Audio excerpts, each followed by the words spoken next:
At for tonight video nga pala mga ka-59, nais ko nga lang pala ipakita sa inyo kung ano nga pala ang aking night routine sa aking trabaho mga ka-59. At dahil closing hours na nga pala mga ka-59, kailangan na nating i-check yung kanilang mga bag kapag umaalis na. At dahil yun naman talaga ang mga rules sa mga establishmento na ating binabantayan. At yun ay para na rin sa seguridad at maprotektahan ang aking kasalukuyang pinaglilingkuran mga ka-59. At yun ay para din naman sa kanila para maging aware sila sa mga dapat at hindi dapat nilang gawin dito sa loob ng kanilang kumpanya pinagtatrabahuhan. At masarap din naman nga sa pakiramdam na nagagawa mo ng maayos yung iyong trabaho. Dahil mayroong mga ganitong empleyado na marunong sumunod, hindi lang dahil sa pagkakaibigan, dahil mayroong respeto. At yan ang magiging susi ng bawat isa upang magkaroon ng maayos na samahan at maayos na trabaho. Kaya saludo ako sa inyo mga kaibigan, katulad na itong kasamahan natin, talagang sumasaludo. Kaya sa inyo pag-uwi, pag-ingatan nawa kayo ng ating poong may kapal at makauwi kayo ng maayos at ligtas mga ka-59. Kasaya nga naman pagkakasundo mo ang lahat. Katulad nito ni Mr. Ken Salcedo, talagang may paggiling-giling pa. Ay, grabe ba? Napaka-talented, hindi lang sa pagluluto at pagsayaw at magaling ding humawak ng mga tauhan niya. Baka naman sir. At dito din sa ating tropa na may Best Attendance Award. At sa may 5-star award, tatakbo na yan. Takbo! Takbo nga ay, pagkakaloko din nga. At maya nga yan, bumalik na. Hindi ko lang kung saan galing yan. At dito ngayon, patuloy pa rin na aking pag-monitor ng aking area dahil mayroon pa rin mga empleyadong naiwan. At hindi pa nakakalabas dahil may tinatapos pa mga ka-59. At mayroon din nga pala akong tropa na nagte-teleport. Tingnan nyo. Oh, di ba? Nagte-teleport. Yan ang talent mga ka-59. Siya, ingat sa iyo Sir Maurice Compidio. Sigurado paglabas mo dyan sa gate, nasa inyo ka na. At dahil nga medyo matagal pa sila mga ka-59, ito nga't palakad-lakad muna ako hanggang sa mainip. At ito nga, kumanta na. Isa, bawat minuto lumilipas. Wow! Nahanap-hanap kita. Nahanap-hanap kita.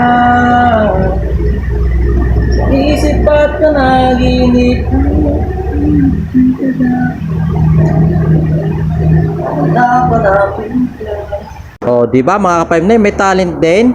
Pwede lang idayo, wag lang lalayo. Pero pwede namang lumayo, wag lang din kakanta. Ay, tapos mga ka-59. At meron din nga pala iba pang talent mga ka-59 na hindi ko pa sinasabi sa inyo. At ito na, papakita ko na. Sige na.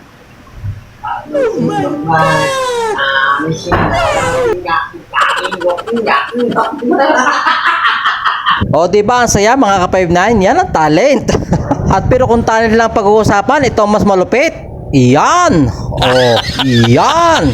Yan ang aming tropa. Sige Diyos, idagdag mo. Yan. Dagdag eh. Yan ang aming tropa, hindi lang paglilinis ang talent. Magaling din sa makamundong galawan. Ay, kita nyo ga mga ka-59, sa lupit nga ng mga galawan, talagang mapapasigaw ka. At hindi mo maiiwasang hindi matawa. Talaga namang buhay na buhay ang dugo nito, lalo na nasa harap ng camera. Pag ito mga kasama mo mga ka-59, hindi ka talaga malulumbay. Yung tipong sa kabila ng lahat at napakamamahal ng bilihin, ito't nakakasayaw pa. At parang walang problema at pagod na iniinda. At yan pa magtitwerk pa talaga. Iba ka talaga, Diyos, ang lupit mo. Sige lang, humataw ka hanggat gusto mo. Hataw na may pagpalo sa puwit. Oh, galing. Sabay ig-ig. Oh, lupit talaga. Dito nga mga ka-59, parang hindi talaga siya napapagod. Hanggang maya-maya nga, dumating pa isang tropa namin. At gusto rin yatang kumaldag at makipagkompetensya. Pero sa dinasa, nadali ang kanyang lato-lato. At ayun nga't napatras at napatigil na lang mga ka-59. Habang nga rin si Diyos parang baliwala lang at tuloy ang sayawan.